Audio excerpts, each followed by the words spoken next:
Thanks for downloading the pod. A little producer note as we had a little bit of mic glitching as we were recording the podcast. The interview is great and that came out very clear, but there is a couple of spots where you might hear the mic skip a little bit. It does get back to normal and it should be fine for the rest of the show. Sorry about that. We'll work on that for better quality next week. Otherwise, let's get right to it. This episode of the Turf District podcast is brought to you by Pod Power. With Pod Power, our sponsors are making it possible for us to amplify the voices of Albertans and Alberta podcasters. This episode, Edmonton Community Foundation is helping us give a Pod Power shout out to Your Forest. Your Forest is a podcast about the natural world. Hear stories about the environment, renewable resources, conservation, forestry, hunting, fishing, and more. This is a podcast for those who cannot live without the joys and wonders of all wild things. Find Your Forest wherever you get your podcasts or at yourforestpodcast.com. That's yourforestpodcast.com. Enjoy the show. Hey, fellas, we ain't gonna ever back down from nobody. I don't care who it is. This is a brotherhood. And if we stand strong together, we can't be denied. If one of us goes down, we have another and another and another that's ready to fight. So let's hit this field and bang them, bang them, bang them. Somebody light me up.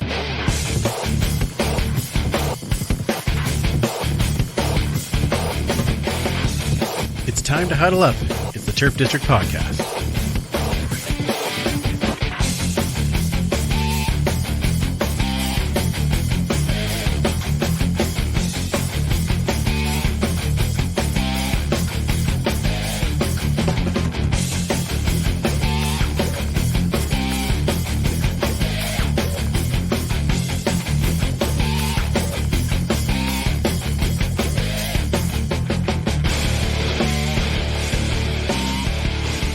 Welcome back to the Turf District, where we huddle up to talk all things Edmonton Elks and the CFL.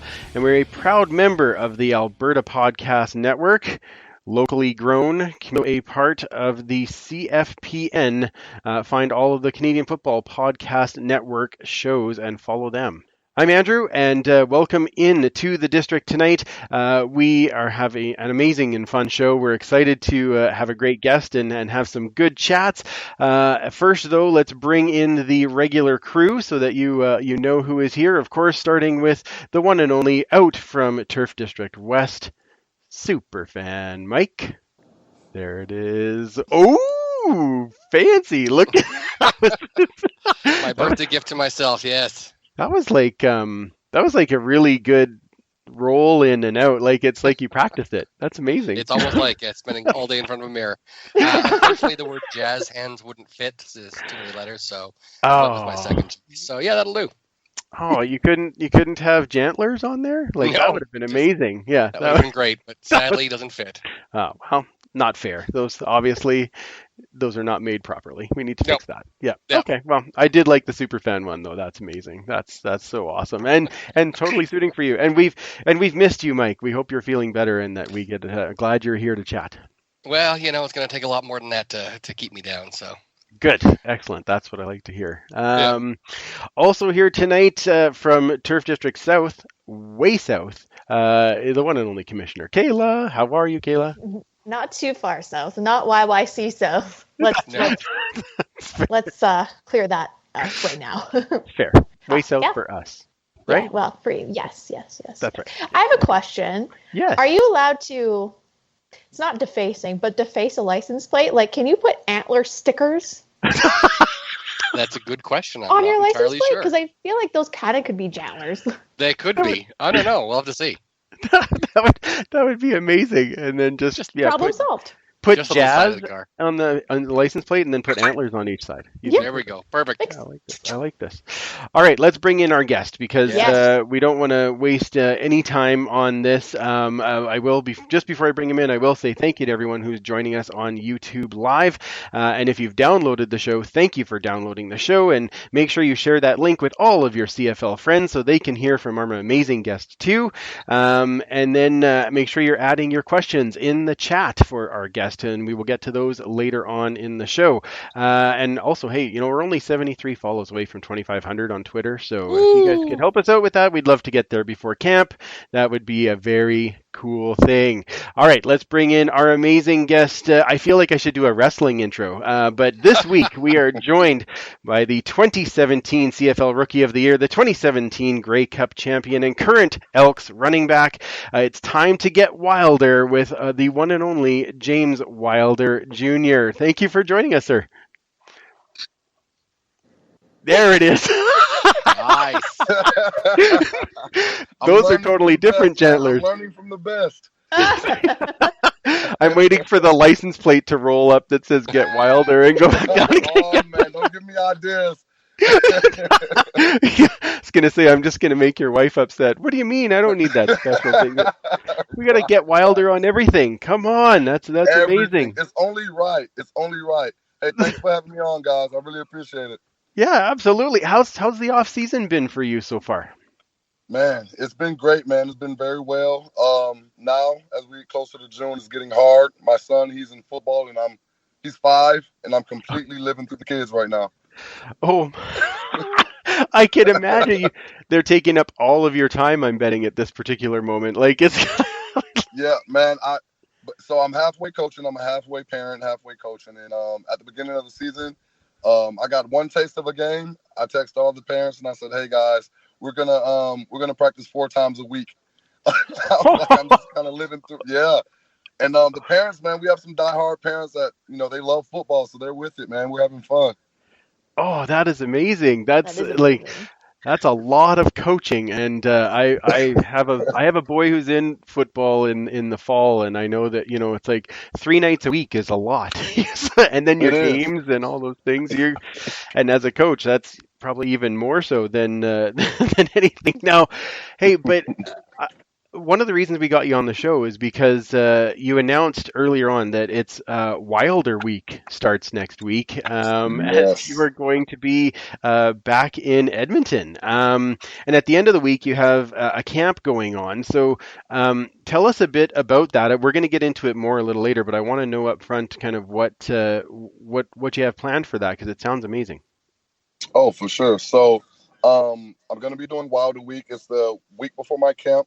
And what I attempt to do is I reach out to as many high schools as possible. They reach out back to me, and I try to arrange to visit 3 schools a day: 1 elementary school, 1 middle school, 1 high school a day. And I mean, we're just on rush. Tomorrow is going to be the Throwback Thursday, so it's actually my son's birthday, but it's going to be Throwback Thursday as well. I'm going to be posting some old videos in Toronto from literally rushing from elementary school to middle school to high school, and it's just like a fun vibe. I get in with the kids. We get in with the classrooms, kind of get a quick message out, and I'm on to the next school. I think it's pretty fun. Man, I just want to kind of do something. Anything is possible. I'm coming the week before, so I just want to visit all the schools. This is what I love to do. Last year we couldn't do it because of COVID, and I kind of want to try to use this time. I wasn't there this off season, so I want to use this time to kind of give back most as possible, and have fun with some of the kids out there. That's amazing.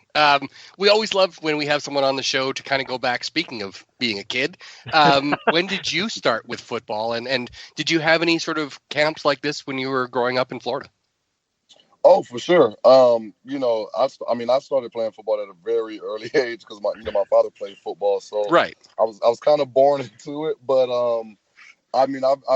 camps wasn't really a thing, man. Like I said, I just turned 30 April 14th, so I guess I'm a little older. But the youth camps wasn't such, it wasn't really a thing how it is now. We had maybe 1 camp a year.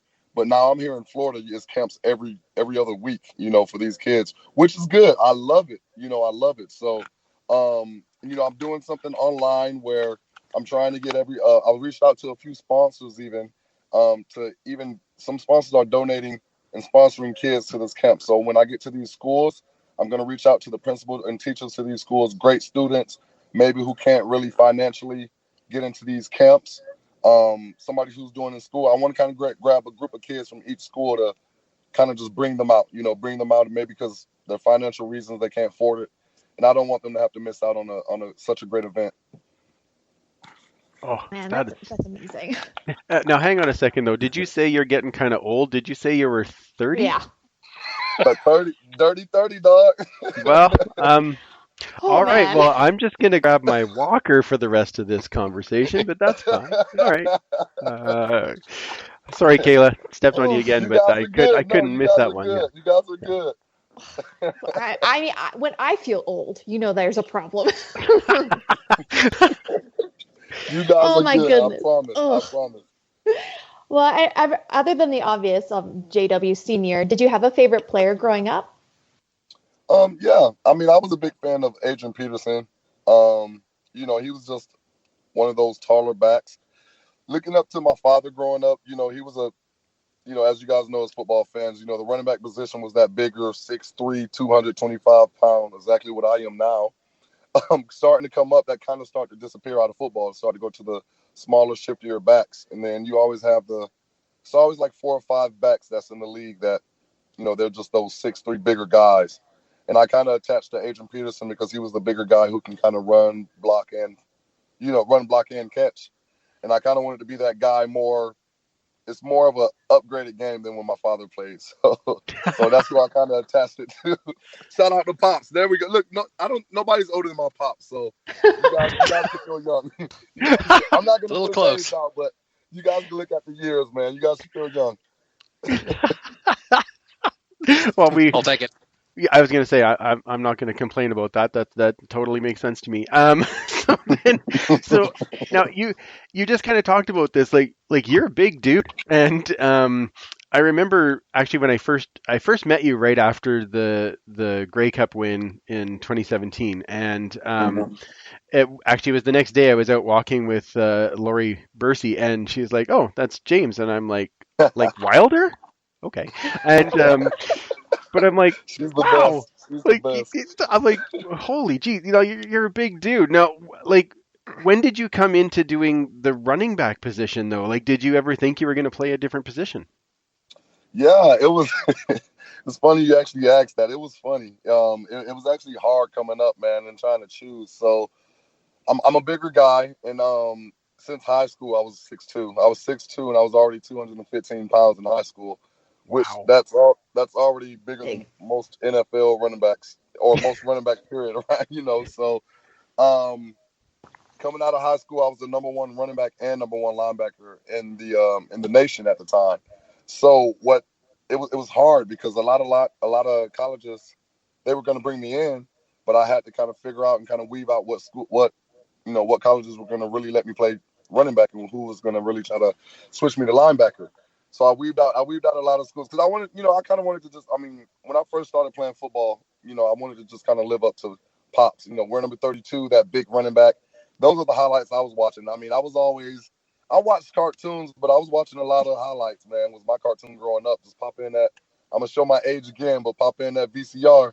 And, and I used to watch it all day, man. So, I mean, I was already, it was nothing nobody could do to get me to play, nothing but running back. Oh, Now, you're going to play for Chris Jones. You realize that might mean you actually will play linebacker, right? Like that. So that's the thing, though. So that is the thing. I love linebacker. I really love linebacker. I told Chris Jones this. I said, yo, I can play linebacker just as much as I can play running back. They just made me choose. They made me choose. Last time I played, I was ranked number one on both sides, bro. They made me choose. I think I could do both. And he's like, don't tell me that, I'll do it. And I was like, bro, I'm dead serious. And he was telling me about AC Leonard and Deron Carter, and he's like, man, I do this every year. I'm dead serious. And I was like, man, I am a football player. Do not tag me as running back. I want to play some linebacker too. I said, I'm telling you, like, I'm dead serious. I'll be your best linebacker. And he's like, okay, we'll see about that. So hey, we'll see how camp is. It's going to be pretty exciting to see what happens in camp. hey, we had Odell Willis kicking off, so I mean anything's possible, right? So Right. that's awesome. So I mean, you came into the league in 2017 with the Argos. I think most Edmonton fan remember your debut against the Green and Gold. You had 190 yards rushing, 67 yards catching. You were the leading rusher and the leading receiver for the Argos that game, and just demolished us. was it kind of a culture shock coming to the Canadian Football League, or was it just it's football is football? It's definitely different. It's definitely different. And something that I prided myself on was, to come in and leave my mark ASAP, which that didn't happen. I think you guys were like week 9 on the schedule. Right. And I wasn't a starter. I wasn't a starter until then. You guys were the first start, or I don't want to say you guys, but us now. We were the first start. And I just wanted to leave my mark. I'll never forget. Coach Tressman put me. He put me into the team meeting, and he told the rest of the team, "Hey, James has been texting me for about 2 weeks that he thinks he should start. So we're going to give him this start, and let's see what happens." And he kind of just threw me out there in front of the whole team as a challenge. And I remember guys like S.J. Green and Bear Woods. These are Hall of Fame guys. Ricky Ray pulling me to the side was like, "Hey, this is a great opportunity." And I'm like, wow, I'm up here in Canada. Like, no offense, I didn't know anything about the CFL. And just as I just started to study the game, I'm like, I'm with all these Hall of Famers. Tressman is probably going to be a Hall of Fame coach. And I'm like, I just got called out. I remember calling my dad, like, "Yo, I just got called out. I'm going to start. I gotta go hard. Like, I got to make a big splash." And I mean, that's how it shook out. It sure did. Yeah, you did that. Yeah. just a bit. Like that 2017, that whole year for you. And I mean, Rookie of the Year, that Grey Cup game. Oh man. As an Edmonton fan, I could go on and on and on and on and on about the Argos beating the Stamps. So we won't go there, but I was a very, very happy girl, but I was sweating definitely in the last 49 seconds of that game. It was like -23. Trust me, I was sweating too. It was. Wait a second. You say you were sweating. You were running around the field before the game with no shirt on. Man, but I know. Trust me, I know. But man, the way that game ended, I promise my hands were still sweating. It was crazy. So such a good game. So I do want to, we want to know about your favorite memories from that entire year, but I want to know in that Winnipeg game, I think earlier in the season, when Tristan, I might butcher his last name, yes. He intercepted that ball. I don't know if you said it right. Don't put that on me, but I know who you're talking about, though. Palugo, right? Is that Mike? You're the encyclopedia. Is that how you say it? Yeah, that one. Okay, so he intercepted from Ricky Ray. How in the world did you catch that, man?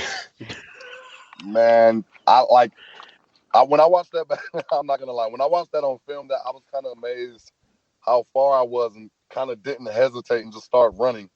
I mean, I really don't. I mean, I don't know how I did that. Honestly, I'm not gonna lie. I just know that's kind of how, that's what we were about, man. That was the brotherhood that we had on the team. And like I said, at the time, what was it, 2017? I might have been, I think I was like 25 or 26. And all I knew in the CFL was I'm playing with Hall of Famers. I had guys like Ricky Ray. I had guys like S.J. Green.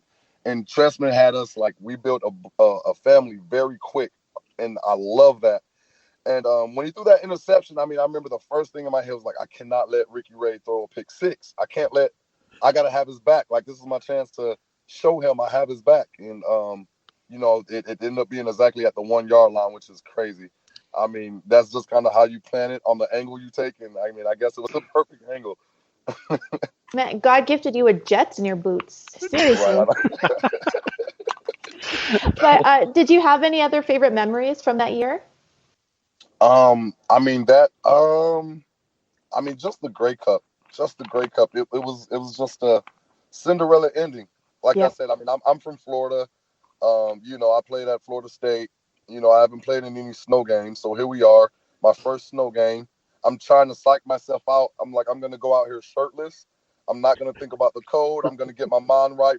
That's the whole thing behind that. I was like, I'm going to come out here. I'm always shirtless before my games. So I'm like, I'm not going to switch anything just because of the cold. You're going to psych my mind to think that this cold means nothing.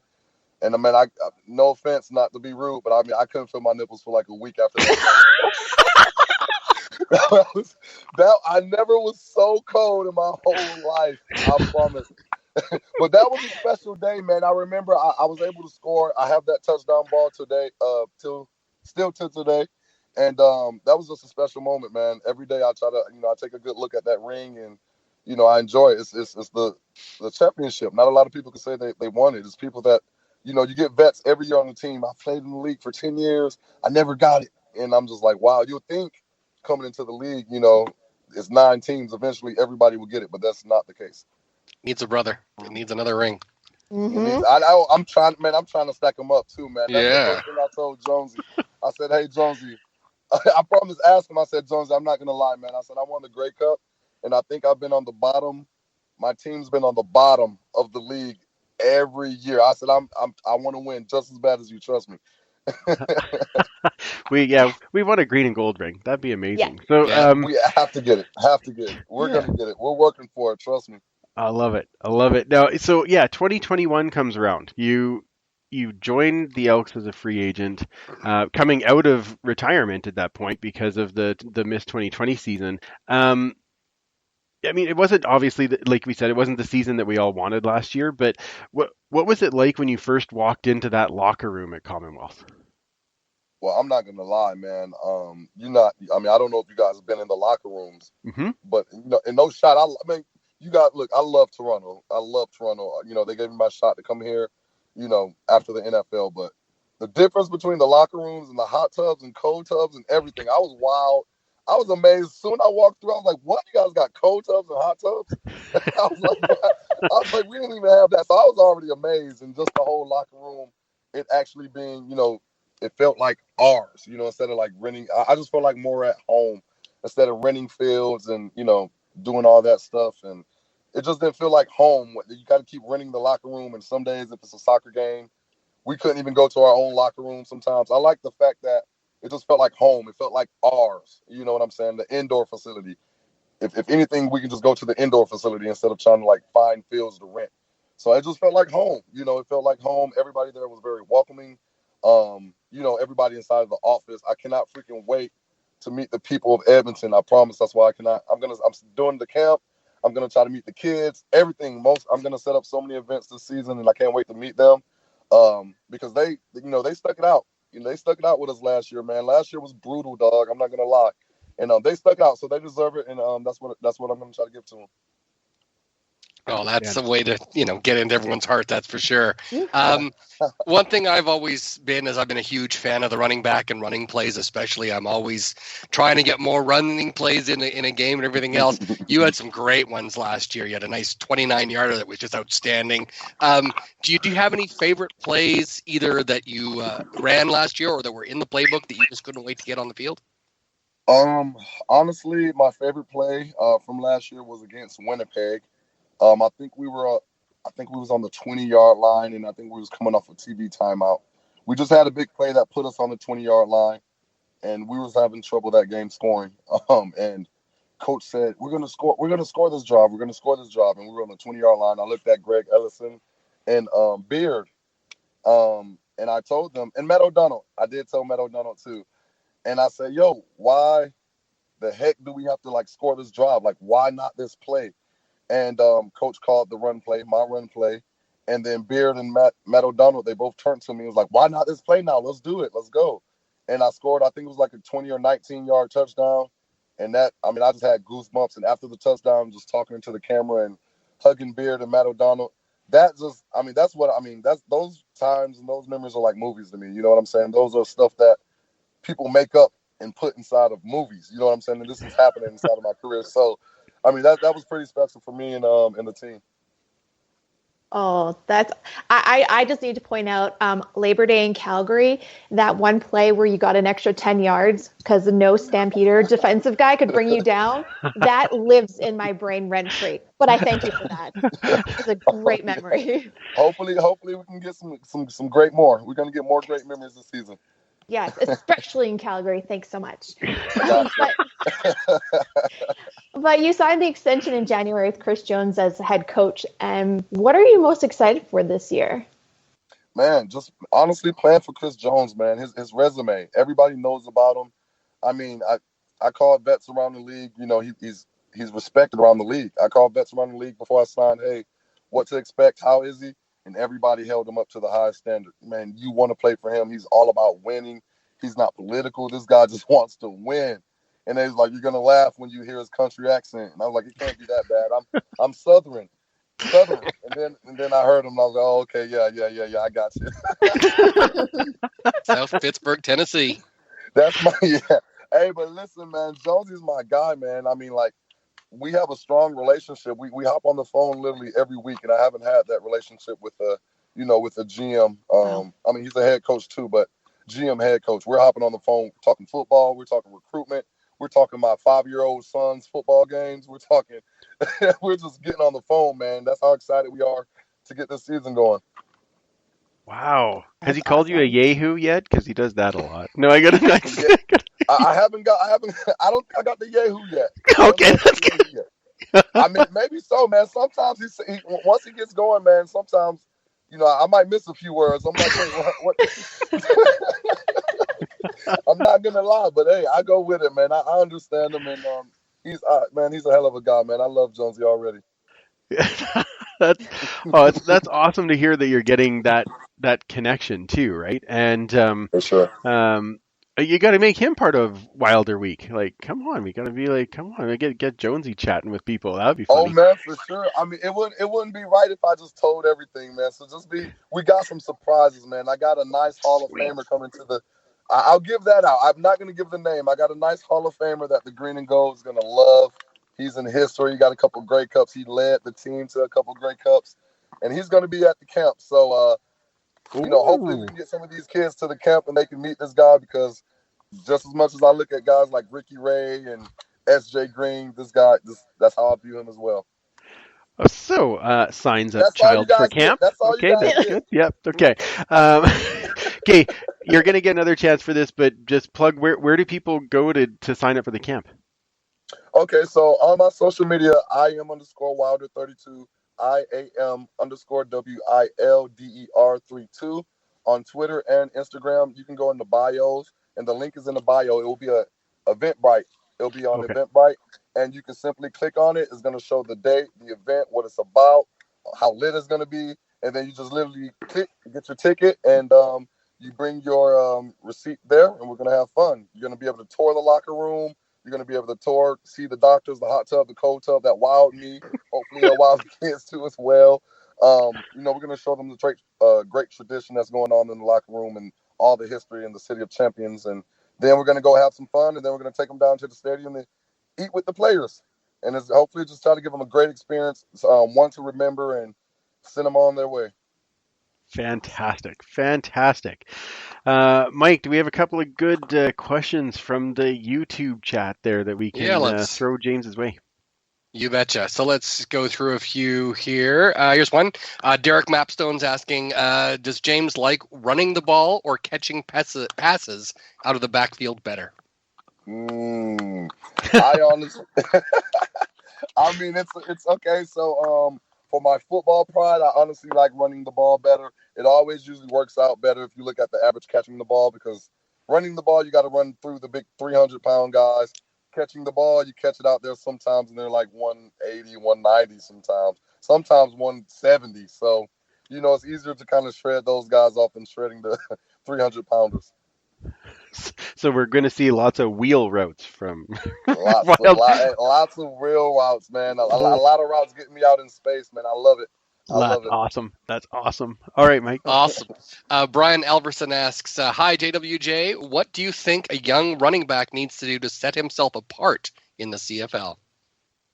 A young running back, special teams, man. Special teams. I always say special teams, and that's when guys get in the league, that's actually one of the things that Jonesy asked me. He's like, "Hey, are you afraid of special teams?" I'm like, "No, label me a football player. I want to win a championship, man. Like, don't label me a running back. Like, I feel like I'm an athlete. Wherever I can help the team, put me there."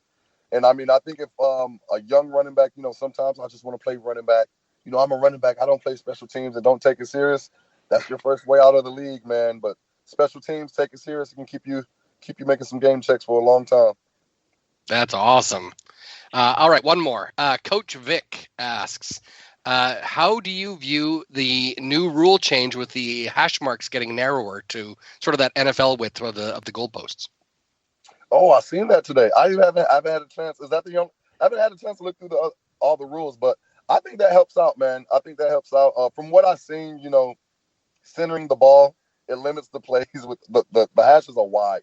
So being stuck on the right side, being stuck on the left side on that wide field, that really limits a lot of plays that you can run if you get stuck on one of those sides. So I think this really helps the offenses. And of course, you got some defensive guys texting me in a group message pretty upset, thinking it's all favorable to the offense. But hey, I'm on offense right now, no complaints. Well, at least can we see what Jonesy does, at least.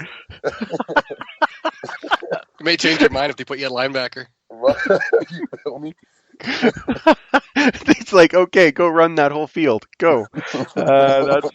That's gonna be fun in games. All right, okay, super fan, you are up. I will switch it over to you, and you can tell us some lovely items that you have in the Hoard and Tell this evening. The Hoard and Tell, yeah. Last week, 2 weekends ago, there was a collector show out in Sherwood Park that I managed to go to. And there wasn't a ton of CFL stuff there. It was mostly hockey, but it was more of a chance to get together with some friends that are also CFL collectors and kind of get together and mostly just talk shop kind of thing. I did manage to find a few items there, but mostly it was just trading between the group of us, which was kind of fun. And some of the things I got, things I really like are... at some point, Edmonton has put out their own like newsletters or fanzines, if you will. They did them in the late 50s, early 60s, and they did them again in 1981. And I managed to get some of each of those, which is kind of cool. Here's the one from the 80s. It's sort of about the little smaller than the Edmonton Sun, but you kind of get the idea there. Hopefully you can see that. Yeah, that's awesome. Yeah, so there's about 7, I think, of those from 1981. I've got all of them here now, which is nice. All different kinds of years and everything else. So that was kind of fun to get. But one of the things I really liked was in 58, they started something called Igloo Items, which changed its name in 59 to Touchdown, then back to Igloo Items in 60. And I think those might have been the only 3 years. And they look kind of like this. So these were mailed to everyone that was sort of fans, if you were part of the Touchdown Club. So it's got the green text on white with a little bit of color, some great photos on the inside. It's just a little 4-pager. Yeah. Hopefully you can sort of see all of that. So I got a couple of those from 1960. That's issues 3 and 4. There's another one. Oh, wow. And again, some great articles on there talking about the Ladies Quarterback Club, which was the very first. Edmonton was the first team to ever do a ladies club for football, much similar to the Women's Dinner or the Football 101 that is specifically for women. Back in 50 or 51, we actually was the first city in North America to create that, and that was one of those things that they sort of provided for people who were members of the Touchdown Club and the Ladies Quarterback Club. Oh wow, that's cool! I didn't know that. Yeah, that's amazing. Super cool. So now, when you had all those, then were you pulling trades for those? Yeah, so I usually bring a few things down for trades, things that I've got doubles of or just don't really fit in the collection. Obviously, when you've got a room behind you, eventually it runs out of space. So you need to sort of say, okay, well, I'm going to focus more on this and less on that and things like that. So I've got a couple more footballs coming for the wall behind me. And, hopefully this will get a game-used helmet. So we'll see. You run out of space? I do believe. Can I get something in there before you run out? Get some gloves. Please do. Oh, yeah. Hang on a second. Let me bring you back here. Hang on. There now. That's a nice setup. Thank you. That'd be fantastic. There's always room. Let's do it. Let's do it. Yeah, we get rid of some of this stuff. We want stuff everywhere. Okay. Just gonna make sure that's showing. There we go. Make sure you get your camera back. Perfect. Okay. Awesome. Thank you, Superfan. That was amazing. All right. So we got some rapid fire questions for you here, James. Actually, just quickly, I just was seeing in the chat it was saying that our audio cut out, but I think it came back on. So I think we should be good. But somebody can confirm that for us. Okay. So rapid fire questions for you, James. Let's start with an easy one. What's your favorite meal? Chicken Alfredo. Ooh, nice. That's an easy one, easy answer. So now you were telling us how busy you are with the family. How many kids do you have again? We're 5 deep. 5. Wow. Holy man. Busy. 5 deep. Three boys, 2 girls, man. 3 boys, 2 girls. 9 being the oldest and 1 year old being the youngest. And I have a middle one, 6, actually birthday tomorrow. Wow! Awesome. Holy cow! You realize like they more than double outnumber you now, right? Like that. Yeah. Man, it's busy. You thought the football season was busy. Yeah, I have 3, and I could not imagine going to anymore. Like 3, yeah, 3 is good. That's lots. What do you like to listen to? What's your favorite tunes? What's your favorite type of band and music? I'm hip hop, man. I'm all over, man. I'm old hip hop, man. I'm classic hip hop, 90s hip hop, rap now, of course. When I'm chilling, sometimes I'll throw in some lofi, no Okay. words. Um, Love it. I think is it lofi or lo-fi? Lo-fi. See, I just honestly seen it on YouTube one day. It Mm, was just a good vibe while I was working on my computer, Hmm. and now I kind of almost listen to it every time I go to work. Every time I get on the computer, I kind of just throw that on YouTube. That's a new genre that I never even knew was a thing. So, love it. Fantastic, fantastic. What do you? Well, I know you probably don't have a lot of spare time, but when you do, are you watching anything on Netflix or anything like that? man, I'm always watching YouTube and youth football all around the league, man. I just, like I said, I fell in love with youth football. I really didn't know how much you could love it. I mean, I might not even love it as much as I think. I might really. I'm not joking when I tell you guys I'm living through the kids right now.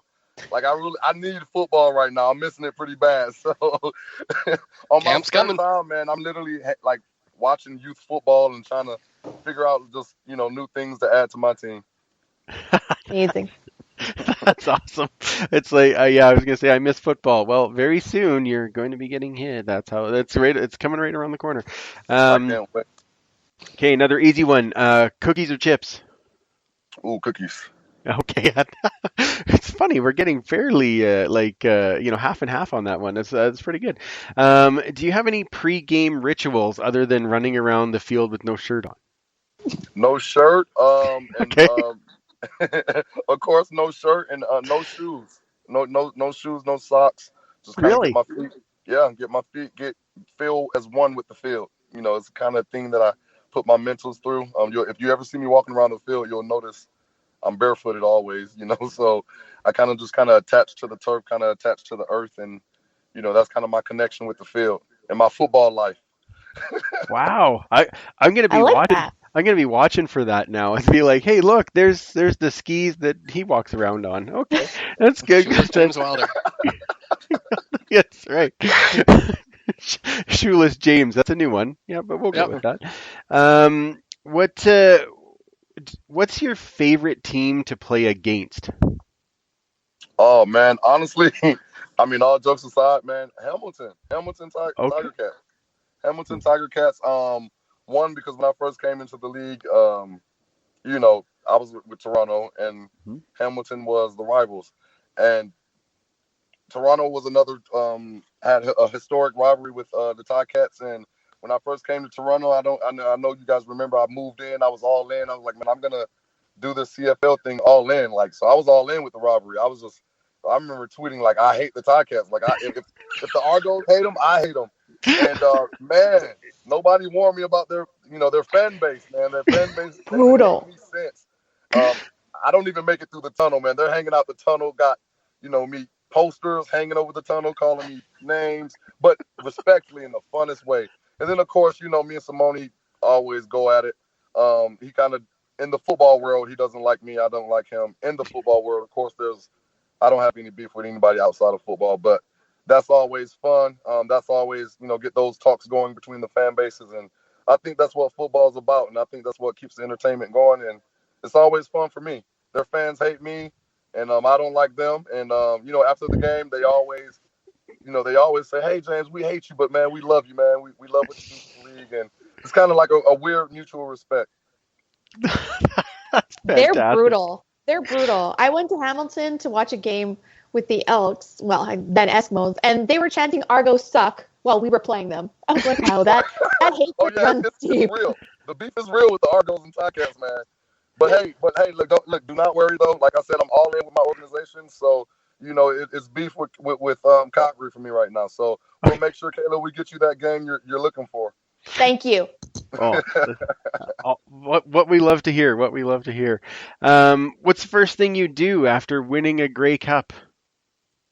First thing, oh well, we partied. We kinda enjoyed- I think we kind of enjoyed our winnings for the season, man. It's kind of something we've we held ourselves accountable for the season. Like, hey guys, we're gonna enjoy ourselves, but let's not go crazy partying, man. This is a city in Toronto where you can really get lost, and let's keep our main focus on the Grey Cup. So it was a big city. It was never my, I went to Toronto for the first time. Everybody knows Toronto is a nice, huge, fun city in Canada.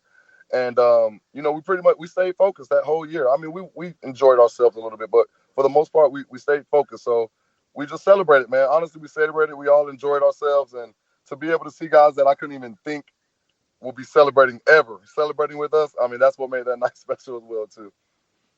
That's awesome. Say so. Now, what do you do after winning your next Grey Cup? The next Grey Cup, double the celebrating, probably. There you go. Double the celebration. I'll just wait for my invitation on the sideline. It's okay. That's there fine. we go, man. No, man, trust me, the whole city's gonna be. Hey, we're gonna do it big. We're doing the Grey Cup. We're doing it big. When we do it, man, that's how I'm feeling. I like this. I like this. Now, when you're not watching film or working out or playing football, is there anything else that you like to do? Man. Yeah, I like to get out, man. Like I said, I live down here in Florida, so we get out. We hang out at the beach the whole time. We get out, find our own area where I'm not chasing the kids down everywhere. Just let them run around in the sand. The wife, she likes the tan, man, and as long as the beach has a little tent I can get up under, we're good. Put on some podcasts and just sit back at the beach. The beach is our thing down here in Florida. Oh, that's outstanding. And now I'm jealous. But still, I was now I know you've been around 1 year. You're going into your second year, but you've been in the locker room. You've seen the tradition in the locker room, all those types of things. What does the EE way mean to you?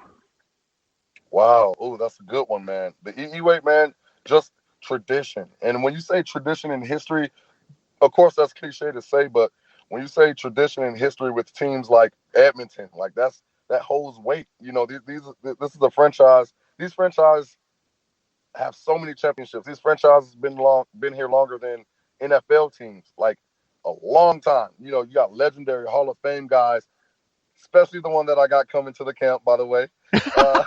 Good plug. Playing for this team. Like, you walk into the locker room, man, and you can really just feel the energy. Like, you can feel the energy that's in there. You can feel that presence. That's why they do the locker room tours. That's why you can really feel it in there. And you can see the history. They have all the history right there in the locker room. And you can really feel why they call it, the city of champions. Oh, outstanding. Outstanding. All right. Before we do some plugs here for the end, let's quickly say this episode is also brought to you by the Northwest Fest International Documentary Festival, running in cinema from May 6th to the 14th and online from May 5th to the 15th.